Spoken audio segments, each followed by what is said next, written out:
Howdy folks, my name's Casey. I'm here to take you on a little adventure.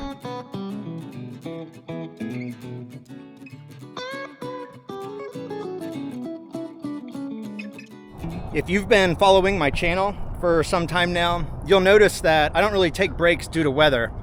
A lot of times I just schedule my trip, and then if it's raining, it's raining. If it's sunny, it's sunny. If it's hot, it's hot. If it's cold, it's cold. You know, that's just the way I do my trips.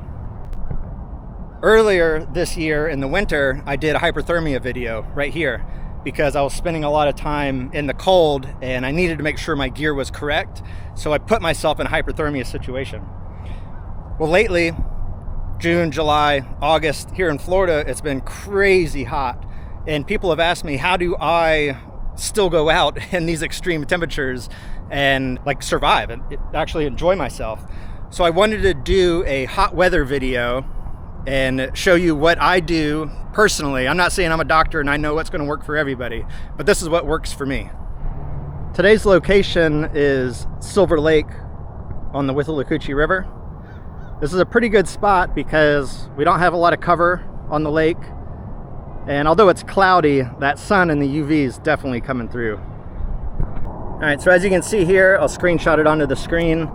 The current temperature is 92 degrees, real feel is 103, and it's 122. So it's just gonna be getting hotter as the day progresses. But are these conditions gonna keep me off the water? Oh no, not at all.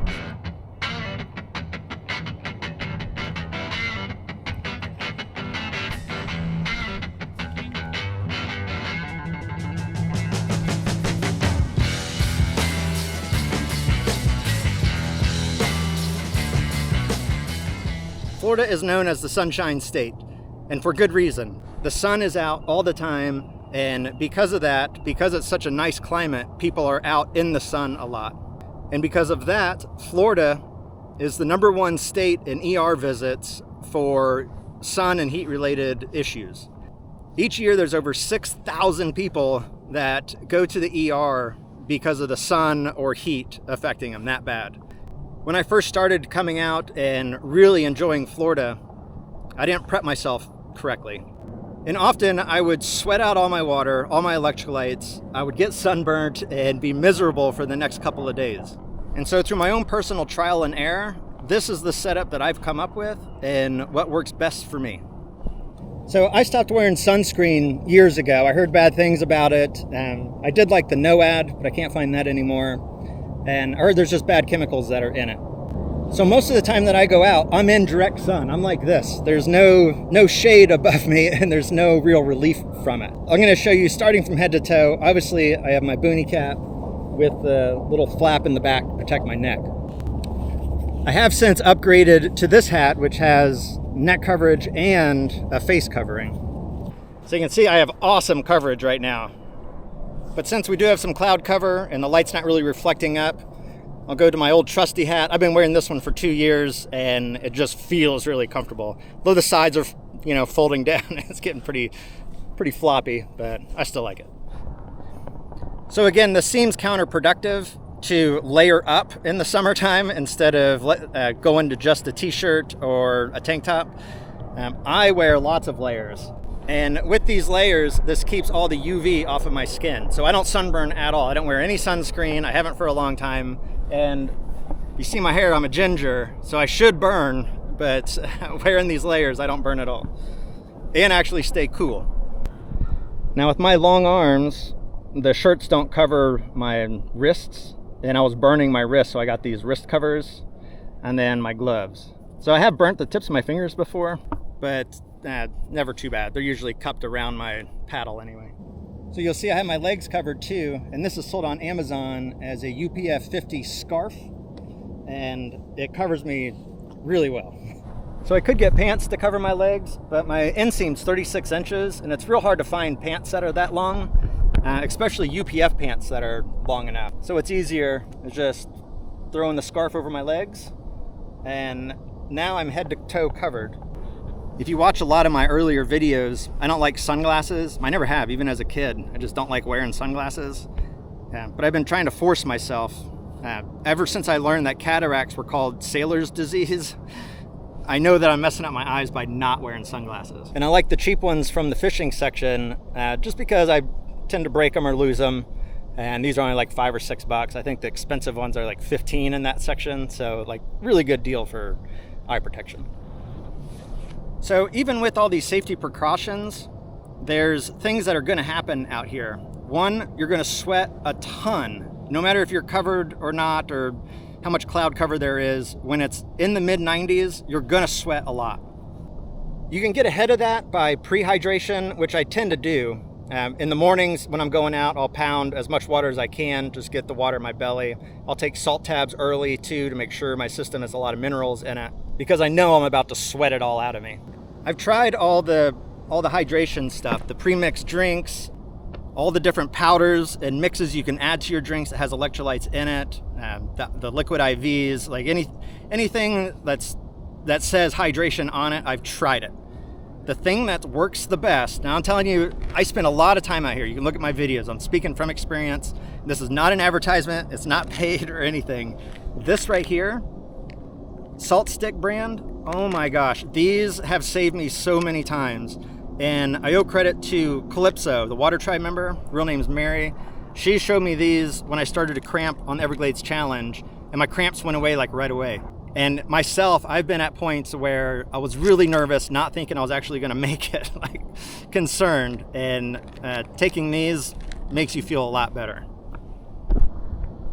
One way to cool yourself off when you're out here too, when you start getting really hot, is by scooping water and pouring it over yourself, which I do often. But one thing that I've learned that you don't want to do is to hop out and get in the water when you have that heat exhaustion happening. And the reason why is, you don't really realize it, but your body, when you're at that state, is going to cramp up really fast. And if you jump in the water to cool off, it may feel really good, but getting back in your kayak could cause you to cramp to where you won't be able to get back in. So you're more likely to cool off with scooping that water than you are to jump in and then use all that effort to get back into your kayak. And one of the last things that I think is like really important, having somebody know where you're going and when you're supposed to be back can save your life also. If you're out there and something happens, you don't make it back when you're supposed to, then they can call for help. And then having a Garmin inReach, this shows my tracker to my dad and he can follow along wherever I'm at. We both like this a lot because he can track me and then I know that he's tracking me. And then another bonus to the inReach is the SOS button. I can push this and call for help and get a rescue. So like say an alligator grabs me and bites my leg off, you know, major concern there. I can hit the SOS because I'm probably not gonna be able to paddle back to my car. Speaking of the alligators, so I call this my torso finder, just in case an alligator does get me. I want my torso to at least float. So always make sure you have this on, especially if you do cramp up. If you go in the water, you can't get out and you cramp up, you're not gonna be able to swim. Having this on, you can relax, let your body cool down. Hopefully the cramping goes away, you can get to shore safely. All right, so if I'm out and I do feel that heat exhaustion coming on, what I'm gonna do is start taking my electrolyte tabs, pouring the cool water over me, and trying to get to a shady area.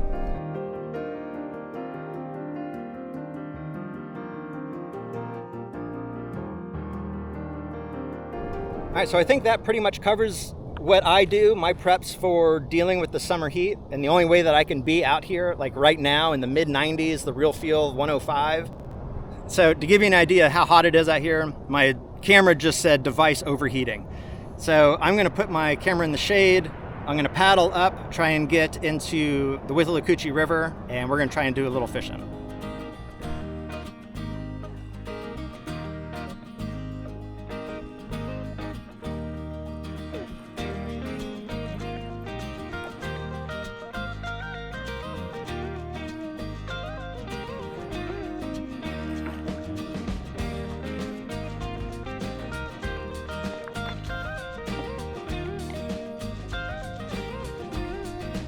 All right, so I just threw this up real quick and I set it up a little bit too low. I wanted it low profiled for when the winds come, but this is really just to get me out of the storm anyway. So I'm sitting right on the edge there, but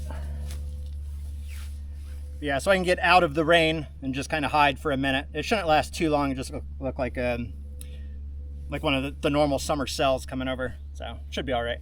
But now it's time to fish, now that we got a place to hide.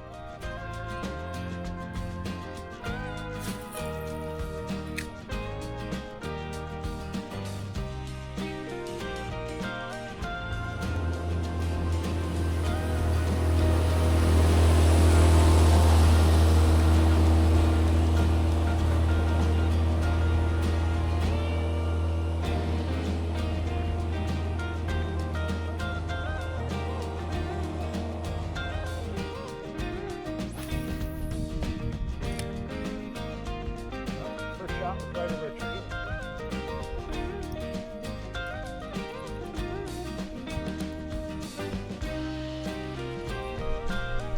I don't know if it'll hold or not, but my rod just resting in the kayak. Then I'm gonna let that worm sit out there. It's salted, so maybe something will grab it. I'm gonna fish a little more like this.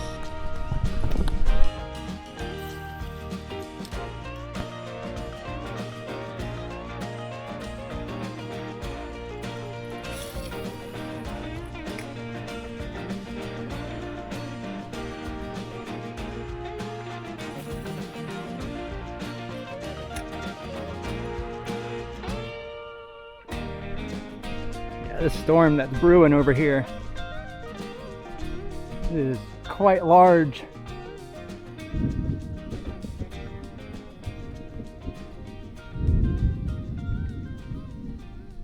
Got a lot of thunder. All right, well, looks like that storm's kind of staying to the, I guess that's the west of me. So I should be all right. But I'm about ready to tear all this down and then head on back to the car, I guess. I tried fishing this area with all different lures and baits, and I had no luck. Typical. I was just getting ready to tear down, and the thunder was cracking really close. So I'm going to give it just another 10 minutes or so and see what happens here. Yeah, so I'm going to have to see if I got enough signal to check radar, see what's going on with this storm.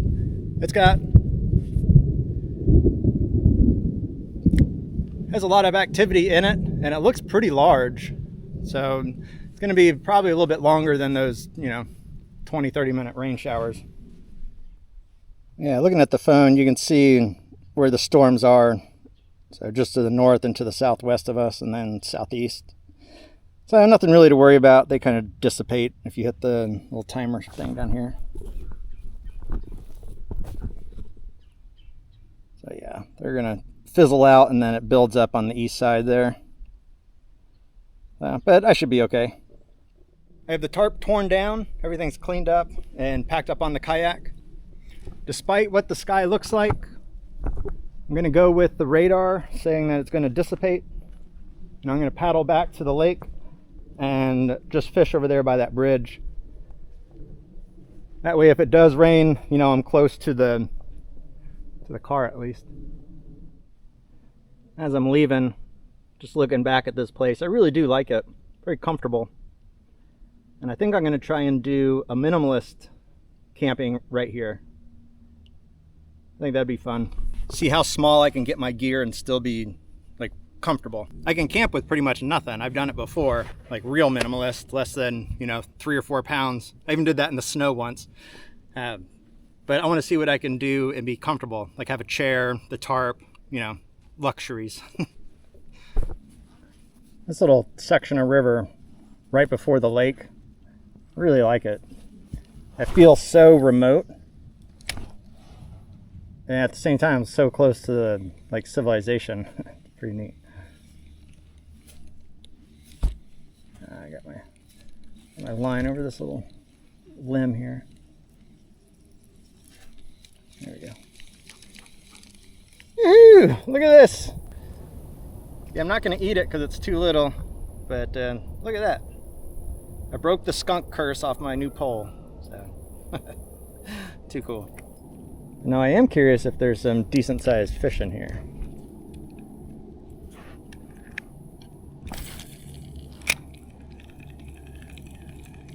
All right, this fishing right in here is pretty fun. It's nothing but little ones, but they hit it pretty often.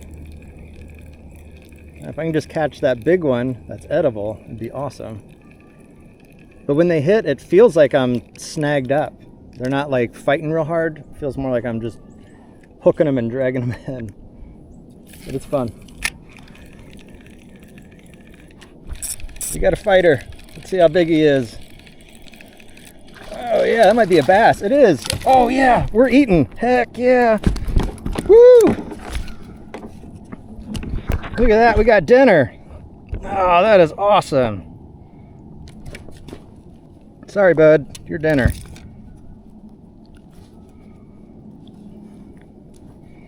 Not the biggest of the fish, but let's see. On my forearm, he's, that big. A foot, a little over a foot. Perfect eating size. Yeah, look at that. Hopefully it doesn't flip out of my hands here. But that's awesome. All right, now we just need to get to shore. Woo! Well, everything happens for a reason. I brought my bag up and I was setting my chair up, and the fish was in the boat underneath the sheet here, like pinned under there, but he came very much alive and flipped out. So no fish, I guess. One of my favorite movies is Young Guns, and in that movie they're caught and it looks like they're all gonna die, and Billy the Kid says there's many a slip between a Dixie cup and a lip. And that really holds true. Sometimes when you think something is so certain, it can still get away. That fish was in my kayak under a blanket, pulled up onto land, and it was able to flip himself out from under the blanket, out of the kayak, down to the water and swim away before I could catch to him. I actually did get my hand on him, but he slipped through that too. So, so now I have the story of the one that got away, so that's okay. So I'm gonna go ahead and wrap this up. It was a great day out in the heat, well protected and comfortable. I caught fish with my new pole. I checked out that spot that I want to do the minimalist camping on. I found this cool spot too. And it was just a great day out here, but it is getting late. It's coming up on 6, so it's about time for me to get out of here and head home. So, all right, thanks for watching, and I'll see y'all next time. Bye.